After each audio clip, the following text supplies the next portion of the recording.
अल्लाह ताला जे ज़ात बाबरकात तमां असां के हाज़िरी नसीब कईया। याद रखी छॾ मौत जो ख़ालिक भी अल्लाह, त ज़िंदगी जो ख़ालिक भी अल्लाह, बिनी जो ख़ालिक अल्लाह। जिंदगी भी खुदा जी नेमत, मौत भी खुदा जी नेमत।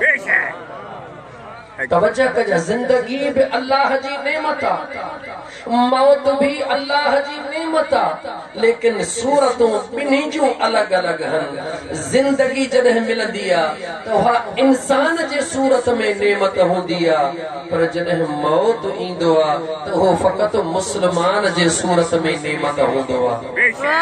गाल न समझे मां खोले समझे। जिंदगी जॾहिं मिलंदी आहे त कहिड़ी सूरत में नेमत हूंदी आहे? चो इंसानी सूरत में। कहिड़ी सूरत में?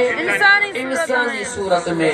पर जॾहिं मौत ईंदो आहे त मौत नेमत सभु कंहिंजे लाइ न हूंदो आहे, जिंदगी सभु कंहिंजे लाइ नेमत हूंदी आहे। वाणी जे घर में पुट ॼाओ ख़ुशियूं थियूं, यहूदी जे घर में पुट ॼाओ ख़ुशियूं थियूं, मुसलमान जे घर में पुट ॼाओ ख़ुशियूं थियूं।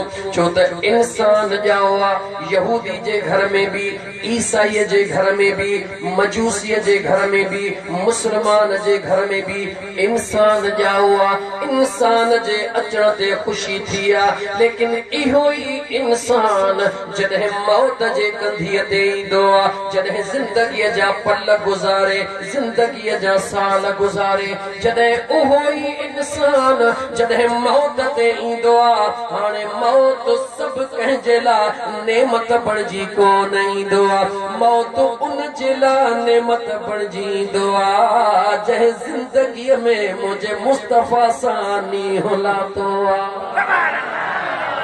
ईंदो मौत सभिनी ते, यहूदीअ ते भी अचणो आहे, ईसाईअ ते भी अचणो आहे, मजूसीअ ते भी अचणो आहे, मुशरिक ते भी अचणो आहे, काफ़र ते भी अचणो आहे, मेघवार ते भी अचणो आहे, मुसलमान ते भी अचणो आहे। जीअं जिंदगी सभिनी खे मिली आहे, ईअं मौत जो ज़ाइको भी सभिनी ते अचणो आहे। जिंदगी सभिनी जे लाइ ख़ुशीअ वारी इब्तिदा, मगर जिंदगीअ जी इंतहा सभु कंहिंजे लाइ ख़ुशीअ वारी कान हूंदी आहे। तूं चवंदे त ओ सजण साईं जा फ़क़ीर कीअं सभिनी लाइ कान्हे, हे सजण साईं जो ग़ुलाम तोखे जवाब ॾींदो, मरंदो त मजूसी बि आहे, मगर सुहिणो कफ़न हुनखे कोन मिलंदो आहे। मरंदो त यहूदी बि आहे, किरोड़े रुपयनि वारो, मगर सुहिणो कफ़न हुनखे कोन मिलंदो आहे। मरंदो त मुशरिक बि आहे, उनखे अतुर ऐं अंबीर कोन लॻंदा आहिनि।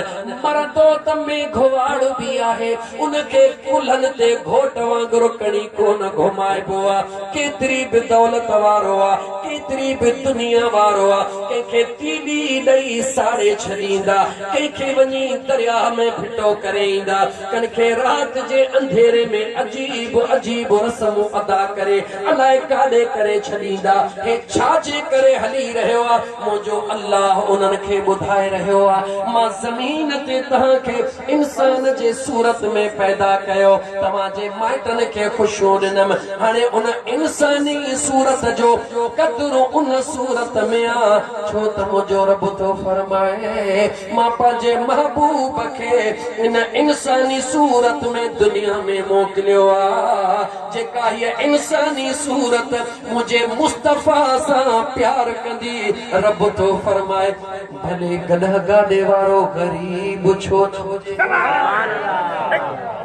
तवज्जो कर मुसलमान, हिकिड़े पासे उन वाणीअ या नान मुस्लिम खे रख जंहिंजे करोड़नि जा बंगला फैक्ट्रियूं ठहियूं पयूं आहिनि। मरण उनखे बि हक़ आहे, मरंदो पर कंदा काॾे जो साड़ींदा। जवाब ॾे, काॾे कंदा? ॻाल्हि काॾे कंदा? काठनि जा ढेर गॾु कंदा, उन में बाहियूं ॾेई साड़ींदा। हिकिड़े पासे ग़रीब में ग़रीब मुस्लमान खे वठ, जंहिंखे पुट पुछण लाइ तयारु कोन्हे। महीनो गुज़री वियो आहे, घर में केर विचारण ला तैयार कोने।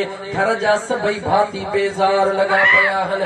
कपड़ा फाटी वया, कपड़न खे को सिबण ला तैयार कोने। पर मुंहिंजा यार जॾहिं मौत जी घड़ी अची वई आ, यार जो पैगाम अची वयो आ, उन मिस्कीन जो जॾहिं रूह परवाज़ थियो, होॾां घर जा भाती महीननि जो महीनो मुंह धोइण लाइ तैयार न हुया। अॼु जल्द में विया बाज़ार में वञी लक्स जा सुरहा साबुण वठी आया। छाजे ला वठी आया, कॾहिं तो गौर कोन कयो आ। सॼे महीननि जा महीना घर में पियो हो, कपड़नि खे टाका बि हणी कोन ॾिनो। अॼु 12 मीटर नओं कपिड़ो मुंहिंजा दोस्त अज़ीज़ वञी बाज़ार मां वठी आया। अछो हिरख जो कपिड़ो वठी आया, दाद खां सवा कपिड़ो वठी आया। दुकान तां वञी अतर वठी आया। अतर बि नओं खपे, साबुण बि नओं खपे, कपिड़ो बि नओं खपे, सुई सॻो बि नओं खपे। अॻु में केरु इस्तेमाल न करे। मां तोखां थो पुछां, आहे त मिस्कीन, मगर हेॾो प्रोटोकॉल छाजे करे मिली रहियो आ? जो इन करे मिली रहियो आ जो मुंहिंजे मुस्तफ़ा ते कलमो पढ़ी पोइ दम परवाज़ करे रहियो आ। मञा थो ज़िंदगीअ में निमाज़ूं घटि पढ़ी, मञा थो ज़िंदगीअ में इबादतूं घटि कयई, मञा थो। मां तोखां थो पुछां, मौलवी साहब जे लाइ बि कफन न अचे जवाब ॾे, मिस्कीन लाइ बि कफन न अचे, ग़रीब लाइ बि कफन न अचे, अमीर लाइ बि कफन न अचे। उहे साॻिया 12 मीटर हुन लाइ बि, हुन लाइ बि अतर, हुन लाइ बि, हुन लाइ बि साबुण, हुन लाइ बि, हुन लाइ बि। जीअं अमीर खे कुल्हनि ते खणनि था, ॿुधा ग़रीब खे बि खणनि था या कॾहिं बि कोन सोचो थई, कॾहिं बि कोन सोचो थई ओ मुस्लमान, ई राज़ कहिड़ो आहे, राज़ कहिड़ो आहे मुंहिंजा दोस्त अज़ीज़? इहो राज़ ॿियो नाहे, इहो राज़ हिकिड़ो ई आहे। अॼु दुनिया छॾे करे उन सफ़र ते वञी रहियो आहे, जंहिं सफ़र में मुंहिंजो मुस्तफ़ा दीदार कराईंदो आहे। याद रखी छॾे, अल्लाह जो निज़ाम कुदरत निहार, अल्लाह जो निज़ाम कुदरत निहार। केॾो बि गुनहगार आहे, केॾो बि गुनहगार आहे, मगर जॾहिं क़बर में अची रहियो आहे, क़बर में अचण खां पहिरीं उनखे बार बार धोतो वियो आहे, सुरहा साबुण लॻाया विया, सुठियूं ख़ुशबू लॻायूं वयूं, नवां कपिड़ा पाराया विया, कुल्हनि ते सरगस कराया विया। एॾो प्रोटोकॉल ॾेई करे क़बर में लाथो वियो। छाजे करे जवाब दे।